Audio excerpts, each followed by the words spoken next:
Okay, thanks very much. Everybody can hear me, right? Okay, so my name is Edwin. I'm the CEO of easyuni, co-founder. Two of us founded easyuni. So sorry. Thought I already off this. Sorry? No, luckily. But interesting you mentioned, I just came back from a meeting with some lawyers just now regarding our agreements. But anyway, to continue on, so two co-founders. We started easyuni back in 2011. We launched it in 2011. But prior to easyuni, I started another company called NetInfinium. With that company, I was there for 11 years. Being the first company, very nostalgic, and your baby and stuff like that. So it took me 11 years before I finally decided, okay, let's just let it go. So I sold that company and started easyuni. So the reason why I started easyuni is because I see a gap, right, in terms of what is available out here in the region versus what is required. So just to give you an idea what we do. So we're the middle person between the universities and the students. And students come to our portal. We have like 8 country portals right now: Malaysia, Singapore, China, and so forth. And they go in there to search, compare, and if they like what they see, they can apply direct to the university. So we monetize via the university. The university pays us to be listed on our website. The students don't need to pay anything. The university also pays us for every lead that we inquiries or applications that we send to their way. And they also pay us for every successful placement that we send, right? So the topic of today is about fundraising. I've gone through quite a few stages already.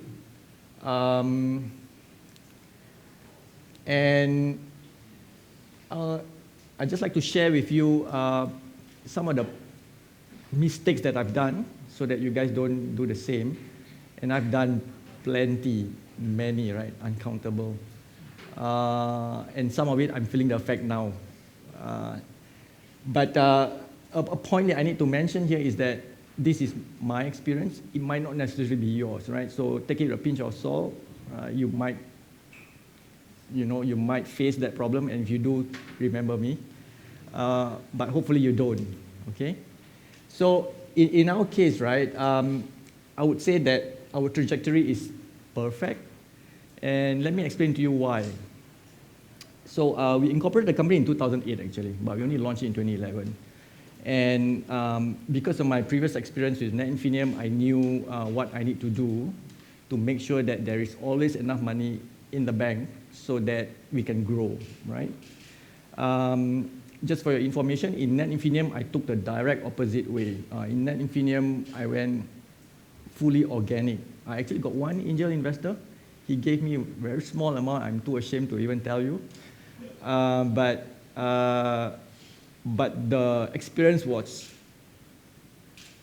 crazily disastrous. So we never got any funding after that ever again, right? So we decided to just be organic, make as much money as we can and plow everything back into the company. So that's why until now I'm still driving a very small car. I'm not a millionaire yet. But anyway, so that's NetInfinium, right? So when we started easyuni, we realized, okay, we got to do things differently, right? Because not all VCs are bad.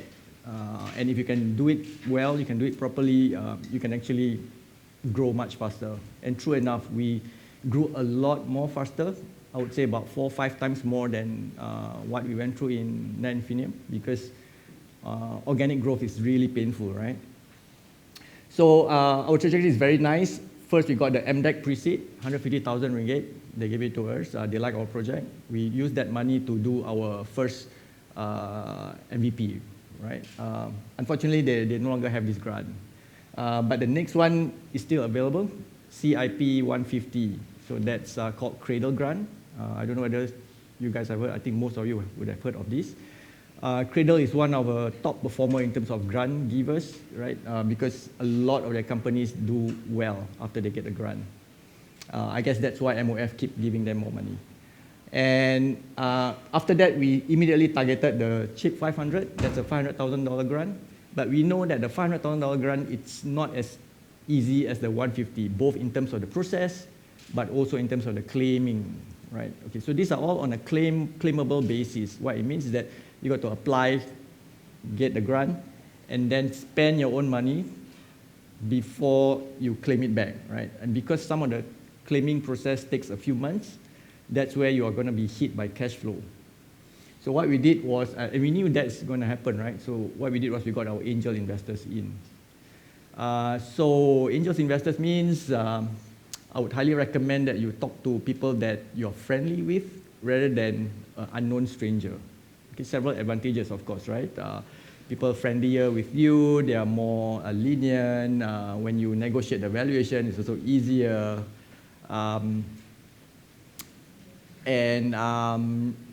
Try to find somebody that is can add value, but truth be told, not many angels can really add value. That means sit down with you and, you know. But if you can get one, of course, good, well done.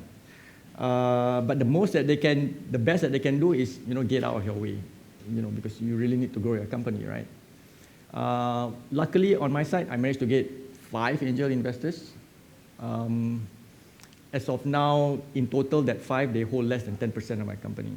So that's very ideal and very nice. And I'm really, really thankful for my angel investors because when I need them, they are always there for me, right? And they add value whenever I ask them for help. And when I don't, they get out of my way. So perfect. With the angel investment, then we use it as cash flow so that when we apply the 500,000 grant, we got money to spend to claim. And after that, then we got our Series A VC. So let me just go to the next one.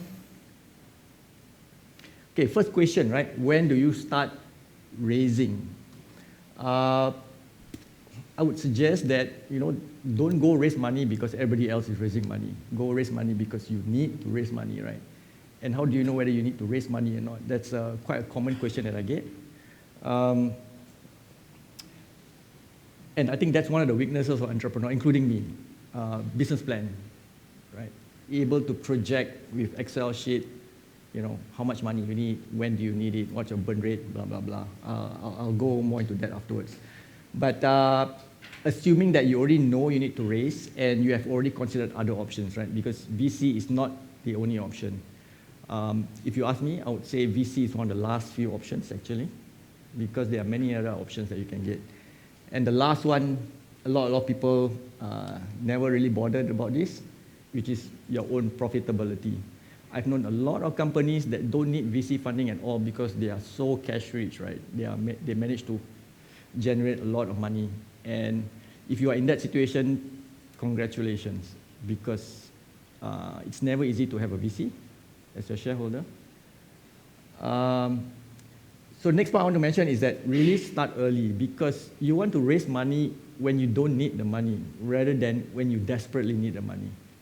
Because no matter how you try to hide, VCs will find out, right? Because the first thing they will ask is, show me your accounts.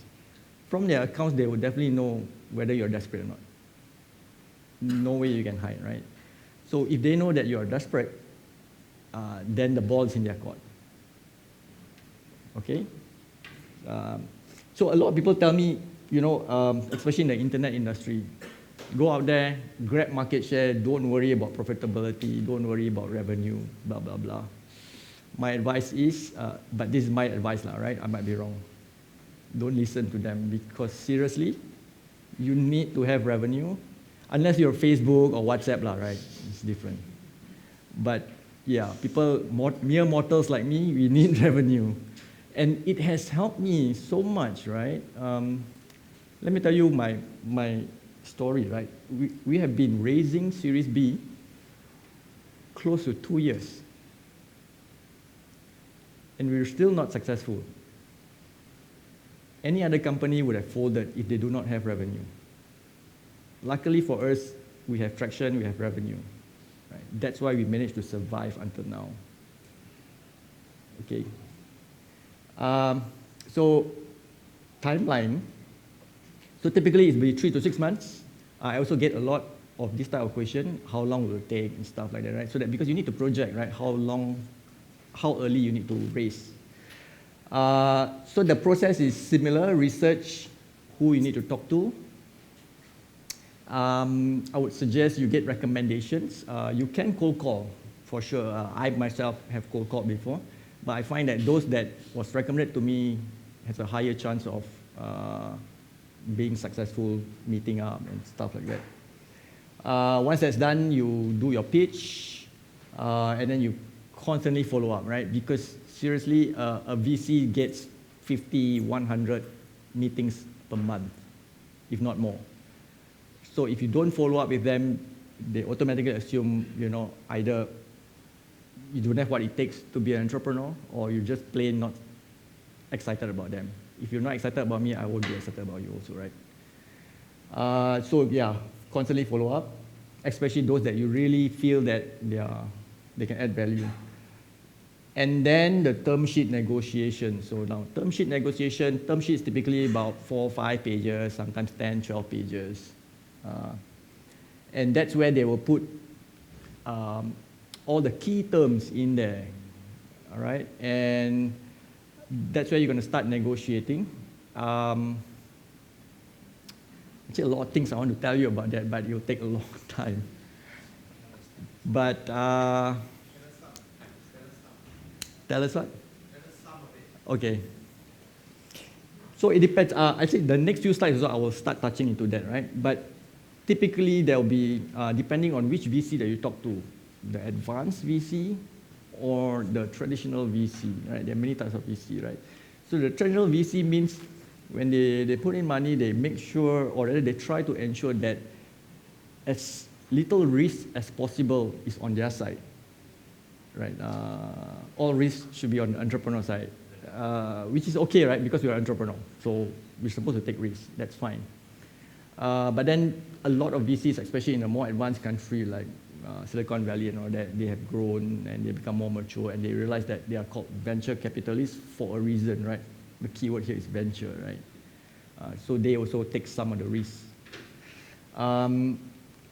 So the term sheet will see a good idea of whether this VC is traditional or not. But you don't need to reach until you see the term sheet before you decide, right? You can always ask around all the old-timers, the entrepreneurs that have gone through the shebang of VCs. They'll be able to tell you who are the traditional and who is not. So once that's signed, the next question is, should I just talk to one and get one term sheet and then go deep and try to close as fast as possible? Or should I talk to multiple and try to get as many term sheets as possible? Anybody care to give their opinion?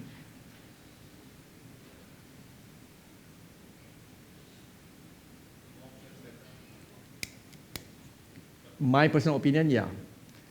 Try to talk to as many as possible. Try to get as many term sheets as possible. But never, never, never go shopping with a term sheet, right? Because the industry is so small. People talk, and it's just not the right thing to do, right? We don't say, hey, this is my term sheet, this fella giving me this valuation, and then he's going to give me this. Can you do better? It really reflects on you. And guess what? That VC will close the door immediately, right? Because if I'm the VC, I wouldn't want to work with you. So, but you can get as many term sheets as possible. Don't reveal details. If possible, don't even reveal who you're talking to, right? Because everything has to be kept private and confidential. Don't sign the term sheet, because once you sign, that means you're committed already. You cannot go and talk to other VCs, right? So collect the term sheets, don't sign, and talk to a few more. The hard part is actually getting term sheets at the correct timing. Yeah, that's the hard part, right? Because this fella will take 6 months, this fella will take 1 month. So that's where your skill as an entrepreneur comes in. So once you've made up your mind, you sign that term sheet, yeah, then you just go deep with that person, right? Quickly rush through the due diligence, the definitive agreement. There'll be two types of due diligence: financial due diligence and legal due diligence. For some VC, they make it simple, just one single due diligence that covers both, right? If possible, try to influence the investor to use either your lawyer or your auditor. Most of the time, they would not agree to that, but if you could, it would be good, right? Because from my experience, if they use a very stringent kind of auditor, then yeah, they will dig deep inside and every single thing. Not to say that you are afraid that they will find anything, right? Because I'm assuming all of you are decent, proper entrepreneurs, no hiding, whatever. But it just takes a lot of time. And just every day you delay in your fundraising is one day delay to your success, right? Okay, so once due diligence is done, if possible, you try to get them to do the definitive agreement at the same time, right? Concurrently, rather than due diligence finish, then only agreement come in, then we just drag, right? Yeah, so get the definitive agreement out, and to be honest, that's where your real battle is. It's not at the term sheet. A lot of people think that term sheet is the hard part. Once the term sheet is done, congratulations, throw some balloons and stuff like that. You only celebrate at this last stage when money is in the bank. I know it's very cliche, but it's really true. Right? Do not celebrate upon signing of term sheet. That's why when I tell people, oh, my term sheet signed, people tell me, congratulations, well done. Say, hey, actually, it's just a start. So because a lot of things can go wrong here in a definitive agreement, because there'll be a lot of terms that is not in a term sheet that will be added in a definitive agreement. And some of them can be super onerous on the entrepreneur, right? Even some terms in a term sheet can be changed in a definitive agreement. So it depends on your skill as an entrepreneur to negotiate that, right? You spend weeks and days haggling over the term sheet. Every word you haggle like crazy. And when definitive agreement comes in, that word also change. So we're back to square one. Okay? Okay, how many VCs should I talk to? Yeah.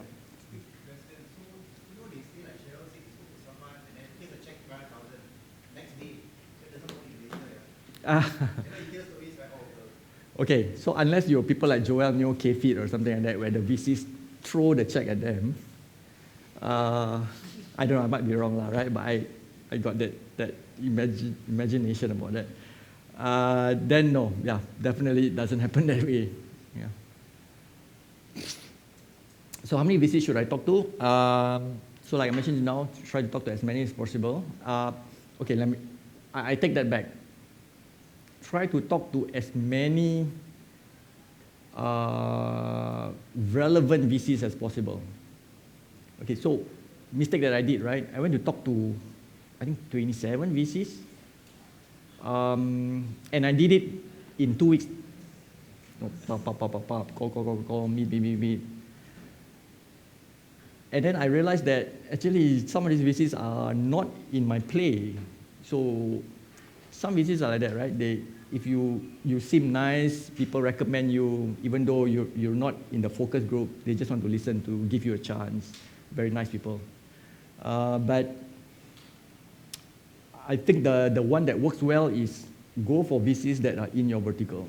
So if you're like me in my education, what I should have done is I should have researched which are the VCs that are really interested in education vertical, right?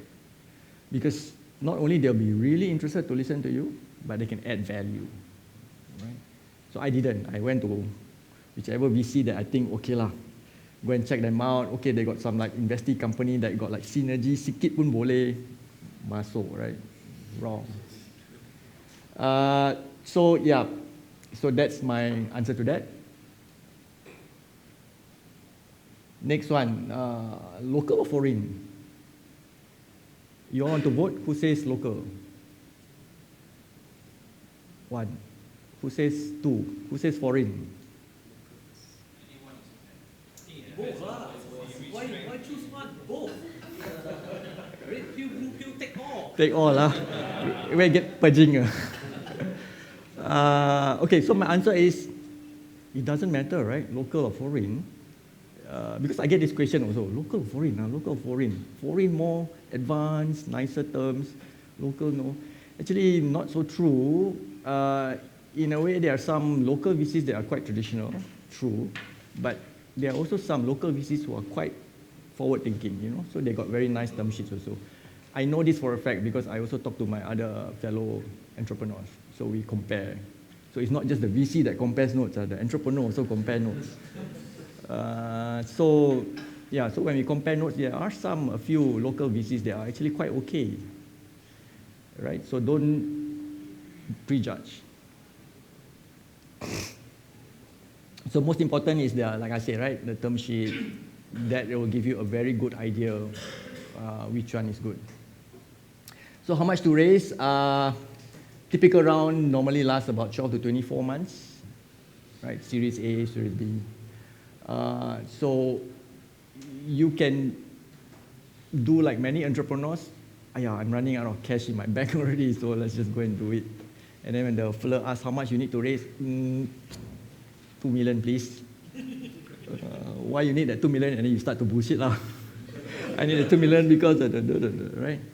But the correct way actually is to do your projected burn rate, right? So the number 2 point is, I think, is quite interesting for you to know, right? Because it's always like that. As an entrepreneur, you always see with rose-colored glasses, filter, right? You will definitely achieve your revenue. That revenue will be in like 6, 7 figure. And then your marketing fees will only cost you this much because you are super Jedi marketeer, right? So I suggest, add 25 to your burn rate figure, 25%, and discount 25% to your top line. Then recalculate all over again, and that will give you a more accurate number. Okay?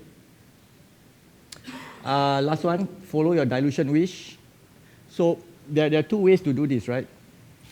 There are 2. So so one is fixed dilution, another one fix the amount, right? Because you got to fix one as basis, and then the rest is something that you can live without. You have to live with, right? So typical valuation is 3 to 5. This is to my knowledge, right? Unless again you are a very proven entrepreneur, you got like your team is from Harvard or something like that. It's true. They do prefer your team if they are from Harvard or MIT or whatever it is. And then you speak with a slang. Typical is about 3 to 5 revenue. And then also from my experience, especially if you are from Southeast Asia company, rather than go deep, that means you say you are like a top dog in Malaysia and you whack 90% of the market, they would rather that you have hello, okay. So they would rather that you have, if you can tell them, look, I'm already in 4 countries, stay silent. If non-participating means they come in, they take that 5 million, and that's it. The rest is for you to distribute among yourself, okay? So net, non-participating is better, of course. But then again, some also put 2x. You see the x here? 2x. So 2x means they put in 5 million, they get 10 million. Okay? So again, that's another clause that you need to be wary about. Make sure, if possible, 1x and stuff like that. No, it doesn't go to 10, yeah. So, yeah.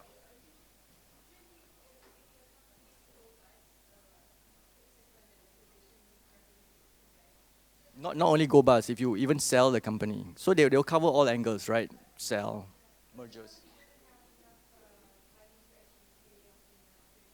Correct, yeah. So let's look at this way, right? This is, this is the part where they try to cover themselves. So if you sell the company, or you liquidate the company, and the company is only worth 2 million, right? And they put in 2 million. So they'll get all of that 2 million.